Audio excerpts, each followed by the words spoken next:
Assalamualaikum warahmatullahi wabarakatuh. Alhamdulillahirabbil alamin, wassalatu wassalamu ala asrofil anbiya'i wal mursalin Sayyidina Muhammadin wa ala alihi wa sahbihi azmain, amma ba'du. Pertama-tama, izinkan saya memperkenalkan diri terlebih dahulu.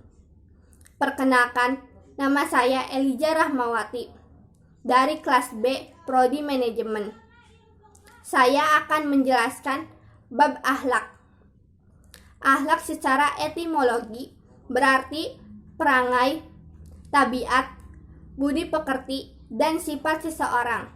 Sedangkan pengertian akhlak secara terminologi adalah suatu sifat baik yang biasanya akan memiliki akhlak yang baik, dan sebaliknya, jika seseorang memiliki sifat yang tidak baik, cenderung memiliki akhlak tercela.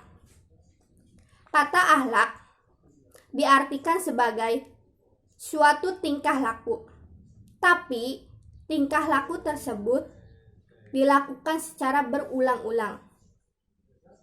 Tidak cukup hanya sekali melakukan perbuatan baik, atau hanya sewaktu-waktu saja. Seseorang dapat dikatakan berakhlak jika timbul dari dalam dirinya dan didorong oleh motivasi dari dalam diri, dan dilakukan tanpa banyak pertimbangan pemikiran, apalagi yang sering diulang-ulang, sehingga terkesan sebagai keterpaksaan untuk berbuat. Apalagi perbuatan tersebut dilakukan dengan terpaksa, bukanlah pencerminan dari akhlak. Dalam Ensiklopedia Britannica, akhlak disebut dengan ilmu akhlak, yang mempunyai arti sebagai studi yang sistematis tentang tabiat dan pengertian nilai baik dan buruk.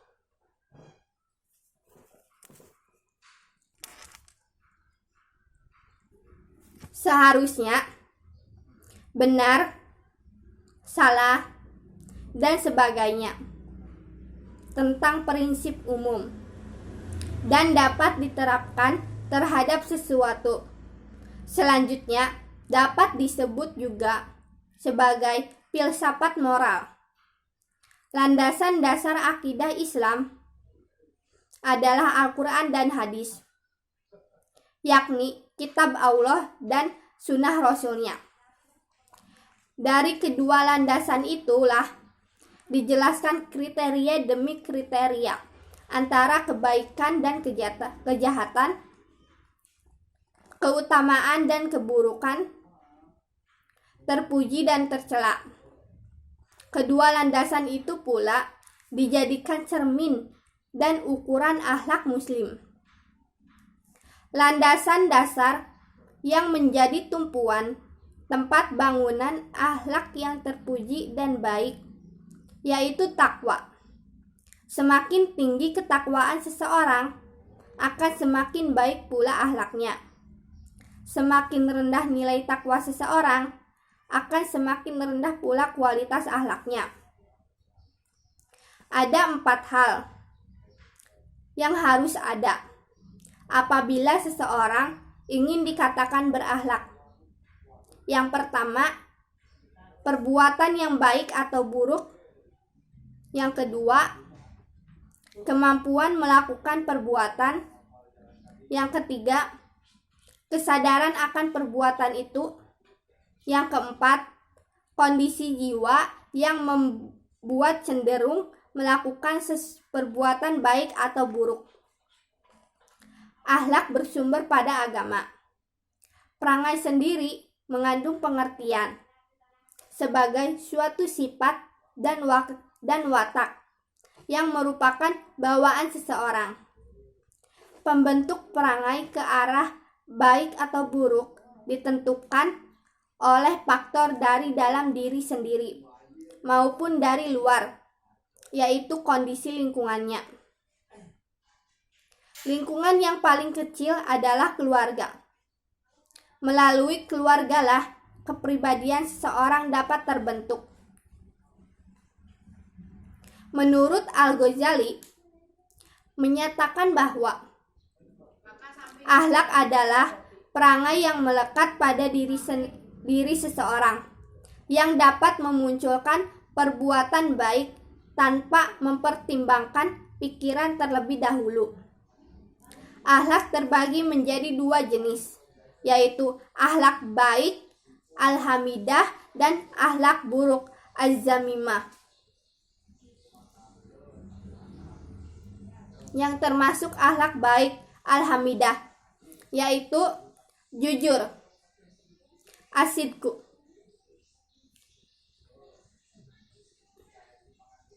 adalah suatu tingkah laku yang didorong oleh keinginan yang baik dengan tujuan untuk mendatangkan kerugian bagi dirinya maupun orang lain. Yang kedua, berperilaku baik.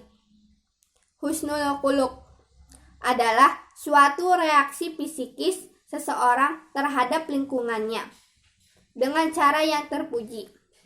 Yang ketiga, malu. Al-haya adalah akhlak seseorang untuk meninggalkan perbuatan-perbuatan buruk dan tercela sehingga mampu menghalangi seseorang untuk melakukan dosa atau maksiat, serta dapat mencegah seseorang untuk melalaikan hak orang lain. Yang keempat, rendah hati atau wadlu adalah sifat pribadi yang bijak oleh seseorang yang dapat memposisikan dirinya sederajat dengan orang lain dan tidak merasa lebih tinggi dari orang lain.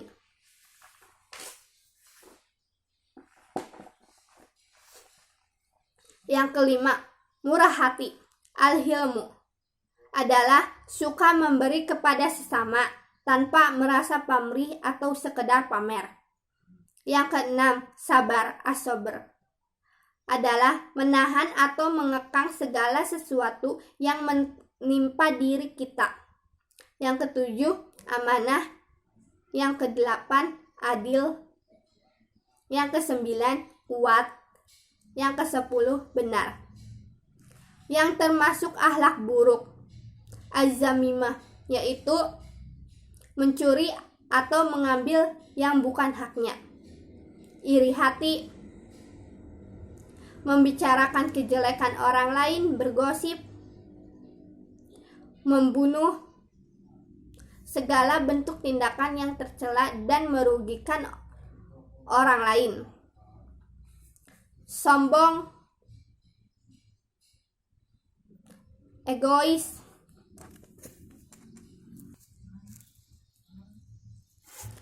tujuan akhlak yaitu menjadikan manusia sebagai makhluk yang lebih tinggi dan sempurna dan membedakannya dari makhluk yang lainnya, menjadikan manusia agar lebih baik dalam berhubungan baik sesama manusia, apalagi kepada Allah sebagai pencipta.